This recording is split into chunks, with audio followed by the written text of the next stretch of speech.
یو سړی چې دا وګړي چې زما رسول الله صلی الله علیه وسلم شروع شي نو هغه فضایل هغه آیاتونه او احادیث ګوره چې هغه رسول الله په مینه کې راغلي دي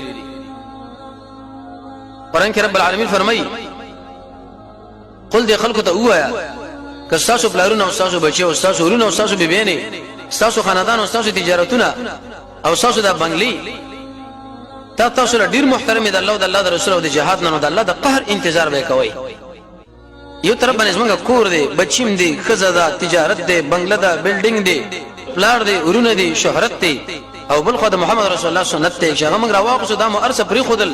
د الله د قهر نه موږ بچو که چرته مو هغه راواخصو د مو پری خود رسول الله مو پری خود بیا د الله عذاب له انتظار وکړ دی دا یتونه کتر وکړ دی قرطبی د آیت په تشریح کې دا خبره ذکر کوي فيه وجوب محبت الله تعالی والرسول دا آیت دلیل په دې خبره باندې چې د الله او د الله د رسول سره مینه فرض ده ضروری ده لازمي ده واجبي ده حدیث کې راځي امام بخاری مسلم پر روایت انس بن مالک نقل کړی دی لا يؤمن احدكم رسول الله فرمای بتاسو کې به هیڅ څوک د ایمان ولا نشي حتى اكون احب اليه من والده وولده والناس اجمعين چې دې انسان له د پلار نه د بچینو د ټول انسانانو نه محترم نشم د انسان د عبادت خوند باندې پیدا کیږي بل حدیث کې راځي رسول الله فرمایي دا درې خونه چې بچا کې موجود شو د ایمان خوند به معلوم کی ان يكون الله ورسوله احب اليه مما سواهما چې الله رسول ورته ارسنه محترمي دا خبر او دا سنت یو سره د چا سره مینه نه ساتي مگر خالص د الله د رضا لپاره او دا کفر او درسه بد او رن تماميږي ته دا ګمان کې لکه سړی چې ور کې غورځيږي وي دې سړی د ایمان خوند وکړو د شنه چې موږ له نور شي ډیر محبوبي عباس بن نقل لي د رسول الله کاکا ده رسول الله فرمایلی دی چې د ایمان خوند هغه چا وکړو رضی بالله ربا چې په دې خبره باندې راځي چې الله اسمه رب دی او بالاسلام دینا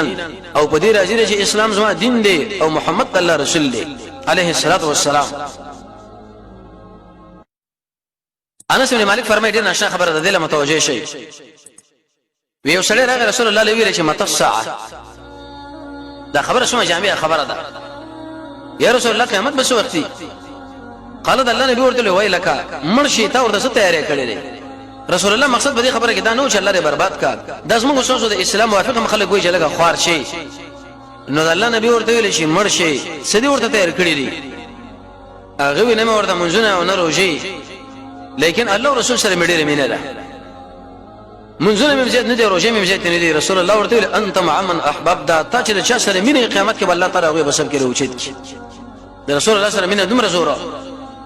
انس بن مالک فرمایي چې مسلمانان د اسلام نور سره هیڅ شي باندې خوشاله شوین دي لکه په دې حدیث از موږ سوچو د الله رسول سره مینه شته کې نشته یقیني شتم دي دلیل به دې معنی هغه وی زه د رسول الله سره مینه ساتم ابو بکر سره مینه ساتم عمر سره مینه ساتم خو ما عملونه دي شین دي لکه د ابو بکر او عمر غوندي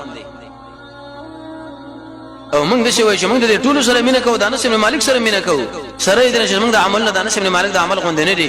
هغه چې موږ د نبی او موږ د مشرانو سره چې هغه ابو بکر د عمر د مینه کړي موږ باید د انس سره مینه وساتو د صحابه سره مینه د الله سره مینه او د رسول سره مینه د صحابه سره مینه د اهل سره مینه د ایمان سره مینه د ټولو مسلمانانو سره مینه د دې مؤمنانو سره د مینه لرل د مشاقل عبادت او بندګی ده پنځم سبب علماء دا ذکر کړی دی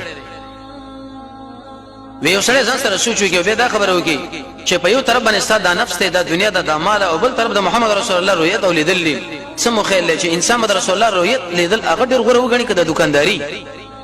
ومنه موږ به برباد شو ختم دي چې محمد رسول الله او سکند وګورو دوی که وڅ کې موږ تاسو د خوب ارمان بشمړ شو چې به خوب کې د الله نبی موږ لره شي حدیث کې راځي رسول الله فرمایي ټول په سقف دي ټول انسانانو کې مال په محبت کې اقصوک دي چې وګوري مال به اهله او ماله معنا دا چې دا مال او د اهل قربان کې خو چې ما وګوري وي د انسانانو سره زما د مینه ده او وما محبت السنه د محمد رسول الله د سنت سره مینه انس بن مالک فرمایي چې رسول الله فرمایلی دي ایزما بچیا وې کته قدرت لري چې سبا کې او ماقام کې خو چې سبا زړه کې د اچ سره د دوکي مسله نه وي دا کار وکا او داس ما سنت ته سوچ زما سنت سره مینه سره د زما سره مینه وکړه